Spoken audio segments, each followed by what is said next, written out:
7 বছর পর দেখা হলো মা ছেলের। দীর্ঘ 7 বছর পর দেখা হলো বিএনপি চেয়ারপারসন বেগম খালেদা জিয়া ও তাঁর ছেলে বিএনপির ভারপ্রাপ্ত চেয়ারম্যান তারেক রহমানের। উন্নত চিকিৎসার জন্য লন্ডনে বুধবার বাংলাদেশ সময় বেলা 2:55 তাকে বহনকারী কাতারের আমিরের পাঠানো বিশেষ এয়ার অ্যাম্বুলেন্স লন্ডনের হিথ্রো আন্তর্জাতিক বিমানবন্দরে অবতরণ করে। হিথ্রো বিমানবন্দর কর্তৃপক্ষ খালেদা জিয়াকে ভিআইপি প্রোটোকল দেন। বিষয়টি নিশ্চিত করেছেন বিএনপি মিডিয়া সেলের সদস্য খায়রুল কবির খান। এ সময় বিমানবন্দরে তাকে স্বাগত জানিয়ে বরণ করে নেন দলের ভারপ্রাপ্ত চেয়ারম্যান তারেক রহমান ও তার স্ত্রীসহ পরিবারের সদস্যরা। দলীয় সূত্র বলছে, লন্ডনে পৌঁছে সরাসরি হাসপাতালে ভর্তি হওয়ার কথা রয়েছে খালেদা জিয়ার। তারেক রহমানের সঙ্গে লন্ডনে কিছুদিন থাকার পর যাবেন যুক্তরাষ্ট্রে।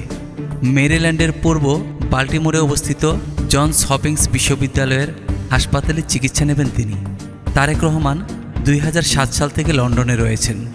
মঙ্গলবার রাতে 10টায় বিশেষ এয়ার অ্যাম্বুলেন্সে করে ঢাকার আকাশ থেকে উড্ডয়নের কয়েক ঘন্টা পর লন্ডনে পৌঁছান বিএনপি চেয়ারপারসন খালেদা জিয়া, আর সেখানেই দেখা হয় তারেক রহমানের।